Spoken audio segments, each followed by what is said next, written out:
All right, students, so today PowerPoint is going to walk you all the way through speed and velocity, and it's also going to give you some practice problems to work through as well.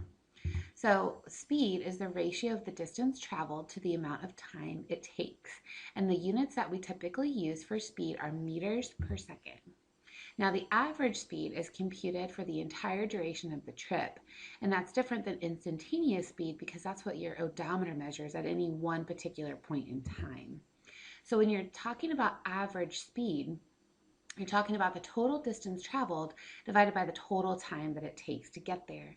Because if we know that if we're going to travel from Indianapolis to Florida, we're not going to go the same speed the entire time. At some point in time, we're going to have to slow down, we're going to speed up, we're going to slow down, we're going to stop. And so if we want to know our average speed for the entire trip, we take our total distance divided by our total time. Now, there are other units that we can use besides just meters per second. It's any unit of distance over any unit of time. So most commonly, it is meters per second, but we could also have this as kilometers, which is another unit for distance, divided by hours. So you can have kilometers per hour would be another common unit for speed. So let's practice calculating average speed. So if you're taking notes on this, you might want to write down this practice problem so that you can have it later on. On your drive home from school, you traveled 1,200 meters in 80 seconds, and then the last 400 meters in 20 seconds. So what is your average speed in meters per second? We need to take the total distance, so you're going to add 1,200. Sorry for the writing, it's terrible, I know. Plus the 400 meters, so the total distance, okay. Meters, okay? And you're going to divide that by the total time, so you're going to add 80 plus 20, which is 100 seconds. So it's the total distance traveled divided by the total time. So 1,200 plus 400 is 1,600, divided by 100 is going to be 16. And then the unit, because you have meters on top and seconds on the bottom, your total unit is meters per second. So let's look at this next example problem. It says a car travels 85 kilometers from town A to town B, then 45 kilometers from town B to town C. The total trip took 1.5 hours. What was the average speed of the car? So why don't you pause the video and try this practice problem, and then come back and check your answer in a minute.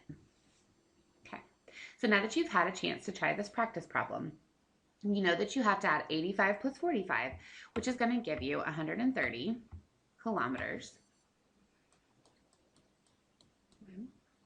And we know that the total time is 1.5 hours.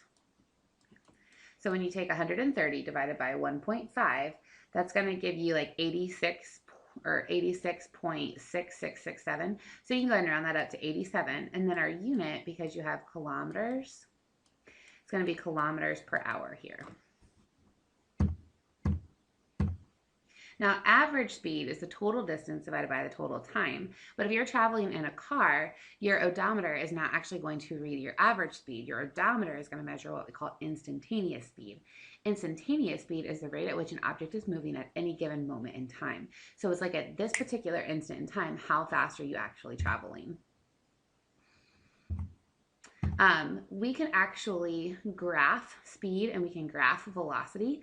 And so in order to do that, we have to know how to calculate the slope of a line. So the slope of a line on a graph is the change in y. So it's your vertical change, your up and down change of, over your horizontal change, which is your change in your x. So it's like rise over run is another way to say that. When we're talking about a distance versus time graph, the slope is going to give us the speed. So when you're looking at a distance time graph, how can you tell which object is moving faster? Well, because the slope is the speed, the steeper the slope, the faster the object. So let's look at these three graphs, and we want to determine the distance, or we want to determine the speed on these distance time graphs. So why don't you pause the video and see if you can figure out the speed for graph A, graph B, and graph C. Okay, now that you've had a chance to practice, remember that the slope is the rise over the run. So if we're looking at graph A, okay, if we start here at 1, we can go from 1 to 3, okay, and our rise was from 2 to 4. So our rise was 2, and our run was 1, 2. So the rise over the run is 2 over 2. So this is traveling at 1 meter per second. You're going to do the same thing for graph B and C. So we can go from here to here. So our rise in this case was from 1 to 3. So our rise in this case was 2. And our run in this case was also 2. So this is also 1 meter per second. Now you might ask yourself, how can that be when this one seems a lot steeper? Well, you have to look at your scales on your graph. This one is measuring every 2. This one is measuring every 1. This time is measuring every 1, and this time is measuring every 2. So you definitely have to take your scale into account when you're calculating slope. So here again, we have a different scale, but we're going to calculate it exactly the same way. So it's definitely the rise over the run. So in this case, we started at 10, and we ended at 20. So this would be 10. And then our run started at 10. Okay, so it started here at 10. And then it went to 20, so it was 10. So 10 over 10 is, again, 1 meter per second. So all three of these graphs have the same slope, but the reason why they look different is because of the scales. So now we have two questions down here at the bottom. It says for graph C, what is the position of the object at 20 seconds? Okay, so for graph C, we need to find 20 seconds, and we need to go all the way up until we touch the line, and then we need to go over. So at 20 seconds, the object is 20 meters from the origin. Okay.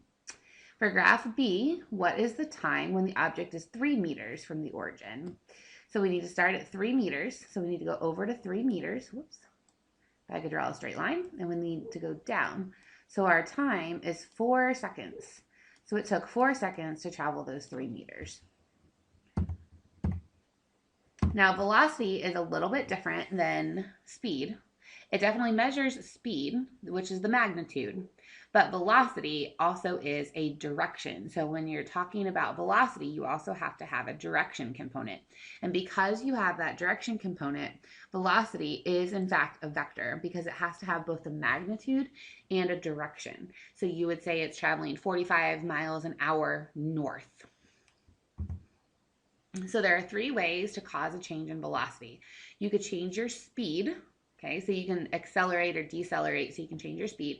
You could also change your direction. So even though a Ferris wheel travels at a constant speed around and around and around, because the cars are constantly changing direction, their velocity is actually changing. Or if you change both the speed and the direction, then you're also going to change your velocity. Thank you for watching.